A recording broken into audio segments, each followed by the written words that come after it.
fueling tire, voices crackling through the night. Fast lane tells me ignite.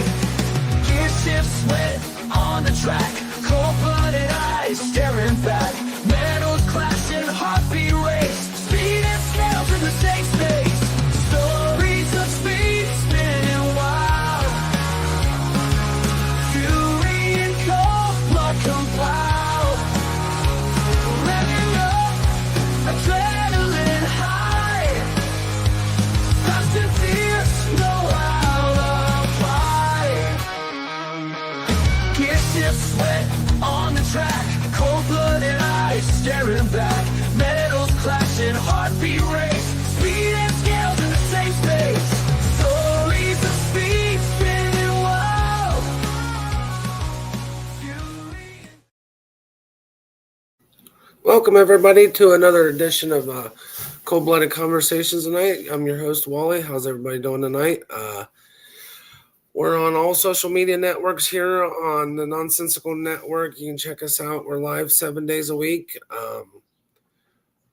We start on Monday nights on my show, Speedway Stories. I have some motorsports show and everything else. I have a guest coming up this next Monday. Corey Butcher of We Broke Garage will be on to talk about his thing going on and everything else, and talk some motorsports and stuff and talk cars. Tuesday nights we have Glick's House of Music. He usually has guests and everything on there, that local musicians and stuff. He's had some pretty badass guests. Check those out. Wednesday night is What the Fuck News with Jeff and Glick. It's things in the news that make you go, what the fuck? Thursday nights we're here with me, my Cold-Blooded Conversations, which is the reptile side of my other part of my show. Friday nights is Nonsense and Chill with Blaze and Jeff. Come in and hang out with the guys that watch movies and talk about them and everything else. And every other Saturday we have Cash's Corner with Cash and Glick. They talk WWE wrestling. If you guys are into wrestling and everything else, check that show out. It's pretty neat. And then Saturday night we have the Nonsensical Nonsense, where we pretty much let it all hang out and enjoy ourselves. And you're welcome to come into the chatter box and join the panel if you dare, and join the craziness. Then on Sunday, Glick, Rick, and our special guest co-host, when he's got time, Derek, they have a show called Unnecessary Roughness on Sundays. Check us out. We're on YouTube, Facebook, Twitch. We're live on all where podcasts are. You guys can check us out there and everything else. Give us a like, subscribe, and share. Also, check out Beauty and the Beard. Nikki does a lot of custom shirts and everything else, does swag for our channel. You guys want to check it out. Facebook and Instagram. Hit her up. She can do just about anything for you. Shoot her an idea. She'll get you prices and everything else on it if you just don't want any of our swag. But check it out. She makes a lot of cool stuff. So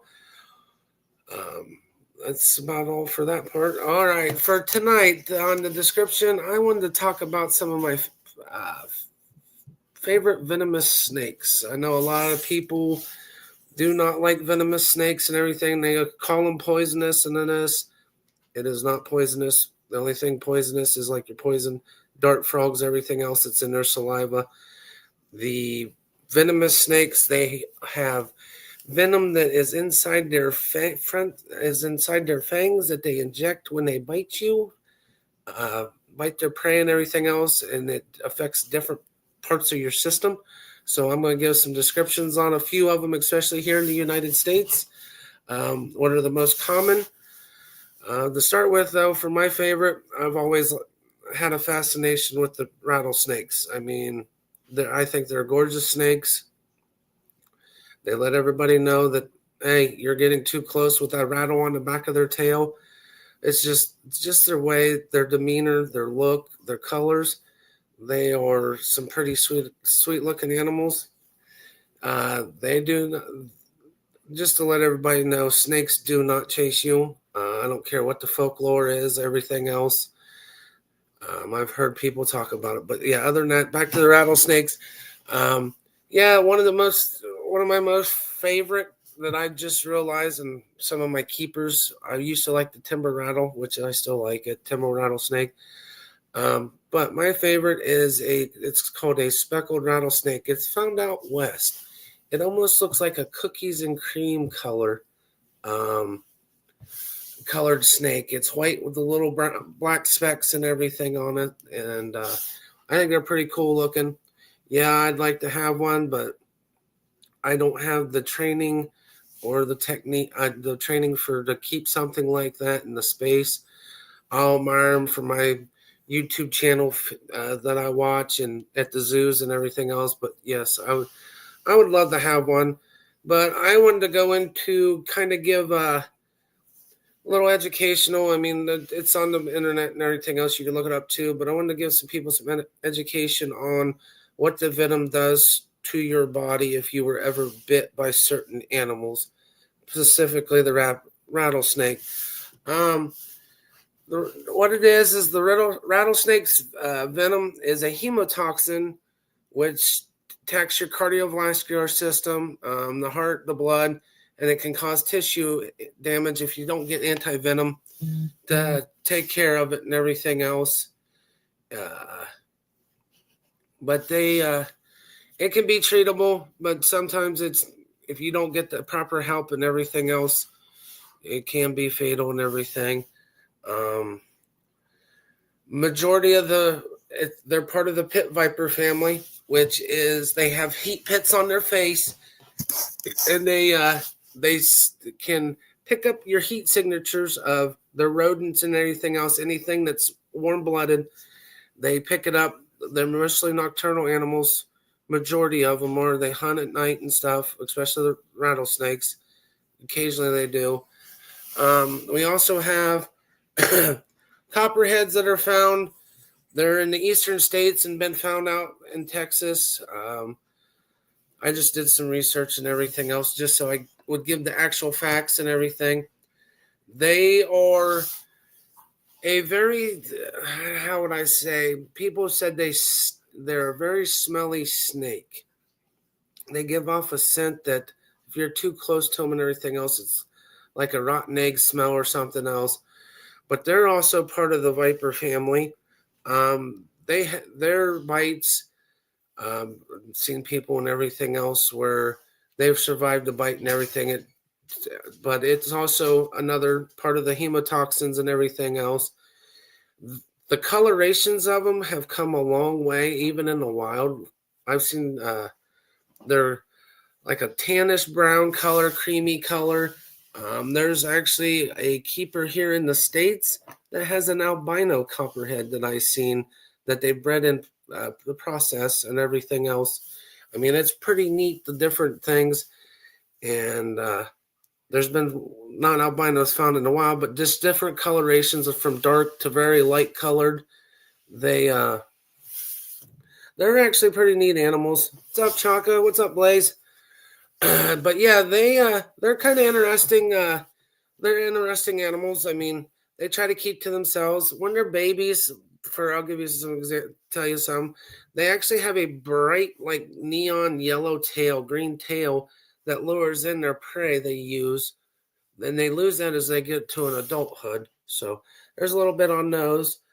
Then we also have the water moccasin, which is also known as the cottonmouth.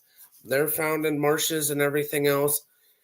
They're really not a water snake per se. They do base themselves around the watering area. They're also part of the viper family, which affects you if you ever get bit. It affects your bloodstream and everything else. I've never heard of anybody actually dying from a copperhead bite or a water moccasin. But there's just been damages done to your tissue and everything else if it's treated properly. One of the most dangerous snakes that we actually have here for venomous in the United States is a coral snake. They are a very small, how do we say? They're mostly known for down south, Florida, Georgia, everywhere.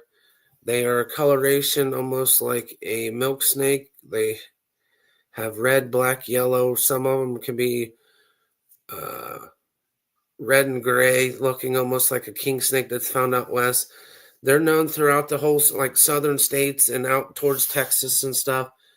Their venom, which is crazy, I wouldn't have ever thought this, but they're a neurotoxin. They attack your nervous system and goes to your brain. It can actually shut your whole nervous system down if you're not treated fast enough for them. It's quite interesting to think that we actually have this stuff here in the United States, and it's just they like all reptiles, especially snakes. They really don't. They're misjudged. We'll just put it this way. People fear what they don't understand, and with the venomous, they're just like anything else. As long as you leave them alone, and the only time I've ever heard of people getting bit, other than being careless and messing with them and getting in there, is by accident. Sometimes out in the woods, everything else they've been stepped on or whatever, and it's an instinct to attack. But if you pay attention when you're in the woods, everything it's very rare. It's not like they're going to come hunt you down and chase you like they're looking for their foods of rats, mice, everything else. And that's where we come in as we're building up our communities, everything else. We're taking away their livelihood, everything else. So they're going to go where their food supply is. They're going to come into our towns. They're going to come into your property. And instead of having somebody remove them or try to understand, they end up killing them, which they're actually good for our ecosystem.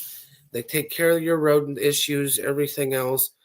If you were ever in any of these areas that finds venomous or anything like that, or don't understand what it is, leave it alone. Call somebody to take care of them. Have them removed. Please don't kill them, because, like I said, they are our rodent control, along with a lot of other animals and stuff. But it's just back to people fear what they don't understand, and it's just instilled in them.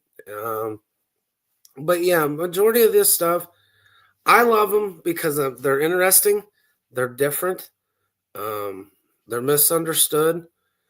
I mean, my ball pythons that I've showed on the show and everything else, they can bite you and everything else too.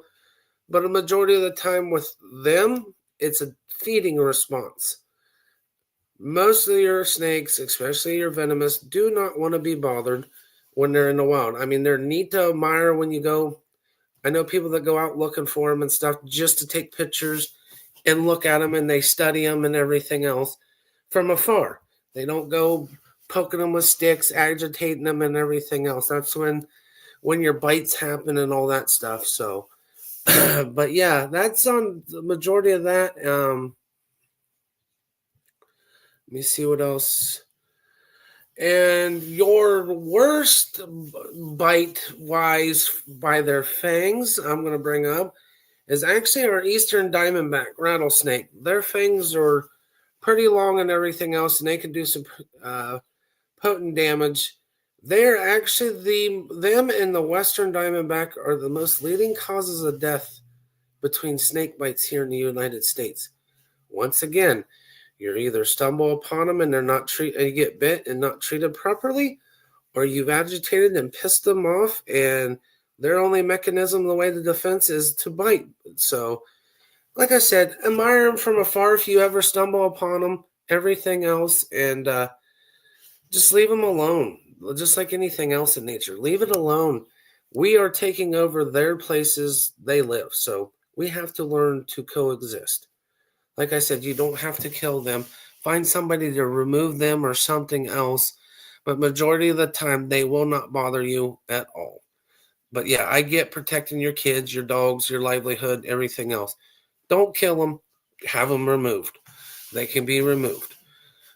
But yeah, back to my favorite. I'm that speckled rattlesnake. Like I said, it's in a cookies and cream color, white and black. It's found out like in Arizona, southern parts of California, and everything else.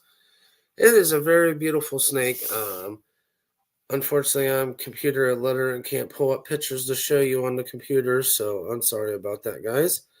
But that's one of my favorites out of the rattlesnakes. Like I said, I like the eastern diamondback, which is actually the largest venomous snake. To throw that fact out here in the United States, they have been found in different colors. Everything else from dark to very light colors. Those are my next favorite. Um, I've seen them at the zoos. Everything else, they're very pretty. They're very quiet, non aggressive snakes unless provoked. Like I said, with you messing with them and everything else, it's pretty neat, the lifestyle of them, the way they hunt, their everything else, and it's actually one of the most common snakes that a lot of people keep beside your exotic venomous snakes like your cobras, um, inland taipans and stuff. People actually keep those and everything else that I follow on YouTube. A lot of them are doing it for research for to make anti venom for other countries. Um, but yeah, I mean they're awesome. I love my reptiles, but when it comes to venomous, like I said earlier, I don't have the proper training. I don't have the space. I don't have the know-how to properly keep the venomous snakes and how to handle them properly without special training. And where I live at, there's not very many people that keep these animals, so I'll enjoy, like I said, going to the zoos, watching my YouTube channels of them and stuff, and seeing them and everything that way. Um, Hopefully, one day I get to go out down south sometime whenever I'm down there. I'd like to meet up with a couple of my YouTube people and actually go out herping looking for these snakes just to see them out in the wild where they're at. But yeah, other than that, don't mess with venomous unless you have to. Do your research. Just protect the wild. So that's about all I have on the venomous side, or the reason I like what I like and everything else. Now, to bring up a subject with a lot of people in the reptile community and just people in general, it irritates me every year they have these events. They're mostly in Texas and everything else. They have a thing called the Rattlesnake Roundup. They literally go out to the wild, to the dens. They put a gas in there to basically kind of phase the snakes out and dries them out. They make it think they can actually sense like it's a fire and stuff. They gather all these snakes up, everything else, take them and use them for I call a guilty pleasure of put them in a pit, everything else, and you go through, you beat them with sticks, they stab them, they cut their heads off. I mean, I'll admit it's not the greatest thing to ever do because all you're doing, like I said, is hurting the ecosystem, and then you wonder why you have a rodent problem. Um, but they do this stuff yearly, and they think it's okay. They sell their skin. They make snake skin boots out of them. They sell their heads. They don't use them for catch them and like milk them for their venom so they can make anti venom. They do it for money and just pure ass torture, in my opinion, of the way they handle things. Uh, it just makes me cringe. People that enjoy that, they've got kids doing this stuff and everything else just because they've been taught, and it's not right. I mean, me personally, it's animal cruelty. Um, there's a lot of people out there that been trying to get it shut down. I've signed a petition to do it and help with that because honestly, majority of the rattlesnakes out west and stuff, they're really not in people's places. They're actually out in like the hillsides and the desert and everything else out there, staying to themselves and in the woods. And like I said, they're going out gathering hundreds and hundreds of these rattlesnakes and stuff up, and it's just they're killing off the population because people are being ignorant, in my opinion. But that's just me. You guys ever get a chance, look it up. I mean, there's people out there that they don't care about the snakes or nothing else. So They might like it. I don't. I think it's wrong. It's part of Mother Nature that these animals are been put on this earth. So that's the only thing I don't like about them. But they do it all the time out there, and it's just I wish they would stop. And it's ridiculous to see that. And people just get educated. I mean, damn, everybody's always on their phones and everything else. If you want to learn something, just put it in. Take 30 seconds out of your time to look just to understand something. I mean, I get it. Nobody else wants to do it because it's not something they're interested in. But yeah, these rattlesnake roundups it's ridiculous the way things are. And it needs to be stopped. So it's no different than people doing the dog fighting, all that shit and everything else that it's a money grab and they don't care. So it just got to be stopped. It's a bunch of underground bullshit except they make this rattlesnake roundup public. They actually video it, post it on YouTube and stuff. And I block the channels that actually support this and everything else. So, I mean, it's not only here. They do this stuff overseas too with certain animals and everything and reptiles. It's just one of those deals. It's back to people fear what they don't understand and stuff. So, well, guys, there's any questions anybody wants to ask? Blaze, you got anything, or Chaka? But yeah, just understand, study what you can when you get a chance. I mean, that's the main thing is there's information out there. There's plenty of stuff now with the social media platforms, the internet. You can get educated easy on whatever there is you want to learn about these animals. Just not only the venomous snakes, but reptiles, breeds of dogs. I mean, anything. It's there. It's right at our fingertips. We need to start using it. So, this is Wally. It's pretty much all I got for tonight. And like I said, Monday night, I got my special guest that I was supposed to have on this past Monday. With everything that was going on, we kind of rescheduled. So, Corey Butcher of We Broke Garage will be on. We will be talking motorsports and how he got into the hobby of the motorsports and everything else. So, tomorrow night is Blaze and Jeff with Nonsense and Chill. They've got a special guest going to be on the show. You guys need to check it out. Saturday, we will have Cash's Corner with Glick and Baby Glick Cash. They'll be talking WWE wrestling. And then Saturday night is Nonsensical Nonsense, where it's an open panel. If you want, like I said, you want to join the craziness, come join us. And have a good time and just shoot the shit and hang out with the guys. Tune in then. Sunday is actually Unnecessary Roughness with Rick and Glick. And like I said, our special guest and everything else and co-host when he's available is Derek. And then that's the shows for this week and everything else. And I appreciate you all tuning in. And I'll catch you guys on the next one. Make sure you check out Beauty and the Beard on Facebook and Instagram. Hit Nikki up for all your nonsensical swag. And if you don't like that, find something that you want done up and everything else. Hit her up. She'll take care of you. You guys have a good night. And I'll catch you on the flip side. Bye.